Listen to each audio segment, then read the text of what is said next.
Hi friends, अस्सलाम वालेकुम। मैं हूं अमर सुमरो। आज फिर से constitution of Islamic Republic of Pakistan 1973 के एक नए टॉपिक के साथ आपकी खिदमत में हाजिर हुए हैं। ये हमारी लेक्चर सीरीज नंबर 9 है कॉन्स्टिट्यूशन के ऊपर, जिसमें हम डिस्कस करेंगे आर्टिकल नंबर 14 से लेकर 16 तक। तो सबसे पहले स्टार्ट करेंगे article number 14, inviolability of dignity of man. तो सिंपली डिग्निटी मीन्स के रिस्पेक्ट, इज़्ज़त, शान व शौकत, वक़ार किसी शख्स का। इनवायोएबिलिटी मीन्स के खिलाफ वर्जी, हुर्मत करना, या कंपलसरी भी कह सकते हैं कि। तो आर्टिकल नंबर 14 प्रोटेक्शन देता है किसी भी शख्स की डिग्निटी की इनवायोलेबिलिटी अगर कोई शख्स करता है, हुर्मत करता है, खिलाफ वर्जी करता है, तो उसकी प्रोटेक्शन आर्टिकल नंबर 14 देता है। Class 1, the dignity of man, किसी भी शख्स की, किसी भी मैन की रिस्पेक्ट, इज़्ज़त व शौकत, वक़ार जो है वो हम जो है वो वायोएबल नहीं कर सकते। Subject to law, the privacy of home shall be inviolable. तो सब्जेक्ट टू लॉ अगर है तो हम किसी भी शख्स की प्राइवेसी ऑफ होम है उसको वायोएबल कर सकते हैं, उसकी खिलाफ वर्जी कर सकते हैं। किस सूरत में? फॉर एग्ज़ाम्पल, एक शख्स ऑफेंडर को, क्रिमिनल को अपने घर में पनाह देता है, अपने घर में जगह देता है, तो उस सूरत में पुलिस तो इस सूरत में क्या है, ये सब्जेक्ट टू लॉ है। पुलिस जो है विदाउट परमिशन उस शख्स की प्राइवेसी जो है इनवायोएबल कर सकती है, खिलाफ वर्जी करके उसके घर में घुस सकती है, क्योंकि उस शख्स ने क्रिमिनल को अपने घर में पनाह दी हुई है। या जिस शख्स ने पनाह दी उस घर के ऊपर रेड भी लग सकता है, छापा भी लगा सकती है। तो ये सब्जेक्ट टू लॉ।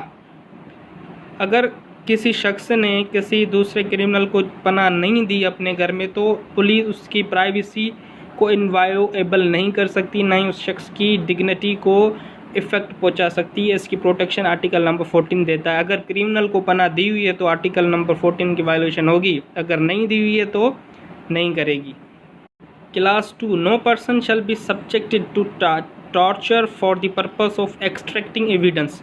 कि आप किसी भी शख्स को एविडेंस एक्सट्रैक्ट करना या एविडेंस हासिल करने के मकसद के लिए आप किसी भी शख्स को टॉर्चर नहीं कर सकते, या तो एविडेंस उगलवाने के पर्पस के लिए आप किसी भी शख्स को टॉर्चर नहीं कर सकते। ये प्रोटेक्शन देता है आर्टिकल नंबर 14।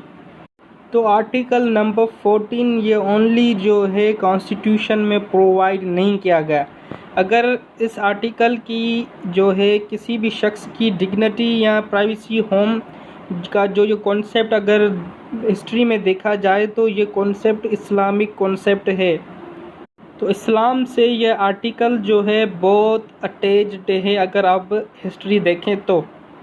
अब article number 14 privacy of house की, प्राइवेसी ऑफ होम्स की जो है कुरान में कुछ आयत हैं जो इससे रिलेटेड हैं कि अगर कोई शख्स कोई ऐसी खिलाफ वर्जी करता है जो सब्जेक्ट टू लॉ है, तो उस सूरत में हम उस शख्स का घर में इन हो सकते हैं, उसकी इनवायोएबल खिलाफ वर्जी कर सकते हैं। कुछ आयत इस आर्टिकल से रिलेटेड है, जैसे कि सूरे अन-नूर वर्सेस 27-28।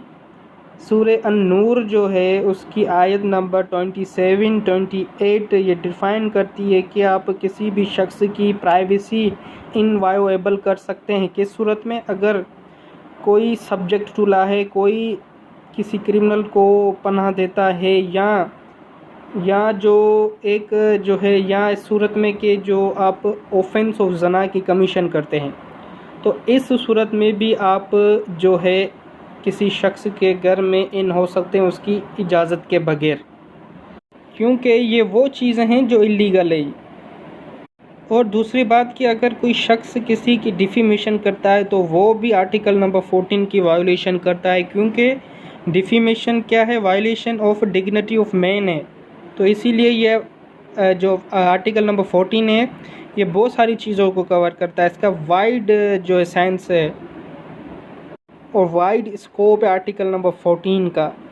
तो बेसिकली ये था सिंपल कॉन्सेप्ट आर्टिकल नंबर 14 का। अब हम आते हैं आर्टिकल नंबर 15 के ऊपर।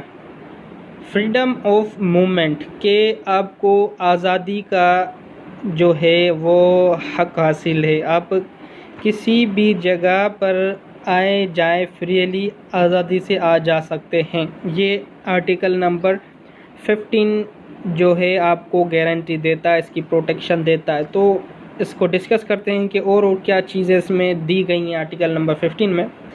जैसे कि every citizen shall have the right to remain, के हर सिटीज़न के पास ये राइट अख्तियार है।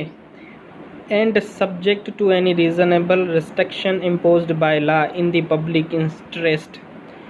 बट इस राइट के ऊपर अगर पब्लिक इंटरेस्ट है तो उसमें जो है कुछ रिस्ट्रिक्शंस इम्पोज होंगी लॉ के तहत, जो लॉ में प्रिस्क्राइब्ड की गई हैं।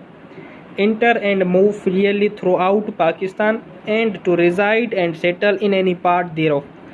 तो इस आर्टिकल के तहत हमें ये आज़ादी का अख्तियार है कि हम पूरे पाकिस्तान में आज़ादी से घूम सकते हैं, आज़ादी से जहाँ चाहे रह सकते हैं, जहाँ अपने आप को सेटल करना चाहें हम कर सकते हैं फ्रीली।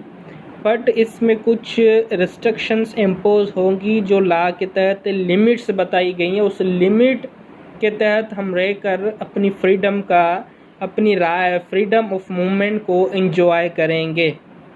तो कुछ ऐसे गवर्नमेंट्स के इदारे हैं या कुछ ऐसी जगहें हैं जहाँ पर हम विदाउट परमिशन इन नहीं हो सकते, वहाँ पर हम फ्रीली घूम नहीं सकते। कुछ ऐसे एरिया हैं जहाँ पर हम फ्रीली रिजाइड नहीं कर सकते। कुछ रूल्स एंड रेगुलेशंस होती हैं जिसके ऊपर कुछ लॉ की रिस्ट्रिक्शंस इम्पोज होती हैं, वहाँ पर हम नहीं जा सकते।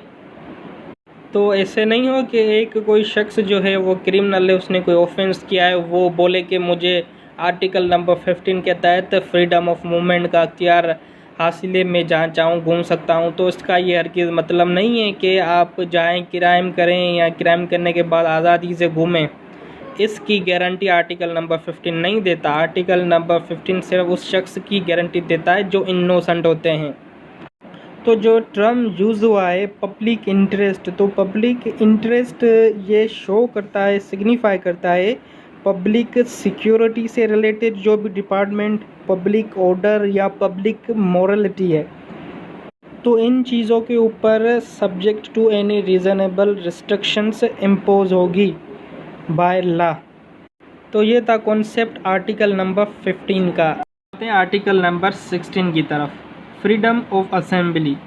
तो आर्टिकल नंबर 16 के तहत आपको आज़ादी का हक हासिल है कि आप किसी भी किस्म की असेंबली, यूनाइटेड इजलास, गेट टुगेदर कर सकते हैं। अब आते हैं कि आर्टिकल में क्या चीज़ें डिफ़ाइन की गई है। तो every citizen shall have the right to assembly peacefully and without harm, के हर सिटीज़न ऑफ पाकिस्तान को ये राइट हासिल है कि वो इजलास, असेंबली कर सकता है, बट वो assembly peaceful and without harm होनी चाहिए। And subject to any reasonable restriction imposed by law in the interest of public order.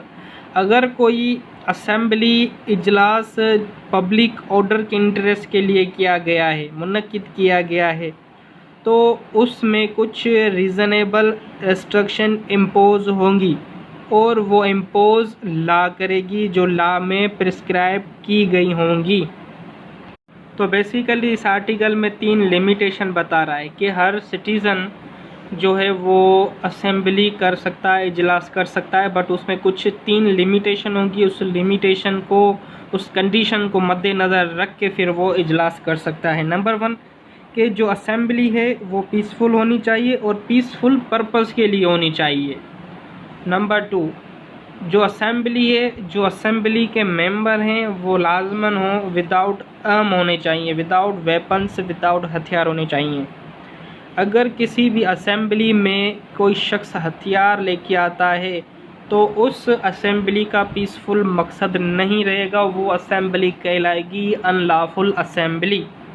Number 3, जो राइट है this right is subject to any reasonable restriction imposed by law in the interest of public order. तो basically ये 3 limitation की conditions बताई गई है इस article में, इसको मद्देनज़र रख के आप जो है असेंबली कर सकते हैं। आर्टिकल नंबर 16 ये क्लेरिफाई कर रहा है। तो आप असेंबली इजलास किसी भी पब्लिक प्लेसेस के ऊपर कर सकते हैं, आर्टिकल नंबर 16 आपको राइट देता है। बट उस इजलास में, उस असेंबली में डिस्कशन होनी चाहिए पब्लिक क्वेश्चंस के ऊपर, इररिलेवेंट मटेरियल मैटर्स के ऊपर आप कोई डिस्कशन नहीं कर सकते। जहाँ आप उस असेंबली में पब्लिक इश्यूज़ के ऊपर डिस्कस करना चाहें तो कर सकते हैं। तो अब मैं जो वर्ड रीज़नेबल रिस्ट्रिक्शंस यूज़ किया गया है उसको मैं थोड़ा एक्सप्लेन करूँगा। नंबर फर्स्ट ये बात कि जो असेंबली है, जो इजलास है, वो एग्जीक्यूट किया जा रहा है किसी मकसद के लिए, तो वेल एंड गुड। अगर उस इजलास में, असेंबली में कोई इररिलेवेंट या अनसफिशेंट बातें या इंटायरली वो इररिलेवेंट मैटर के ऊपर डिस्कस कर रहे हैं, तो वो उसके ऊपर कुछ रिस्ट्रिक्शंस इम्पोज होंगी। नंबर 2, वो रिस्ट्रिक्शंस जो है वो उस मैटर के रिलेटेड, उस मैटर के तहत स्पेसिफाई की जाएंगी और कोर्ट सेटिस्फाई हो कि जो रिस्ट्रिक्शंस इम्पोज की जा रही हैं लॉ के तहत वो रीज़नेबल हो। तो बेसिकली ये था कॉन्सेप्ट आर्टिकल नंबर 16 का। तो उम्मीद करता हूँ कि आपको बहुत अच्छे नमूने से क्लियर हो गया होगा आर्टिकल्स 14, 16, 15 या अब तक जो भी हमने क्लियर किए हैं। तो उम्मीद करता हूँ कि आपको बहुत अच्छे नमूने से क्लियर होंगे। अब मिलते हैं इंशाल्लाह नेक्स्ट लेक्चर में। जब तक के लिए अल्लाह हाफ़िज़, दुआओं में याद।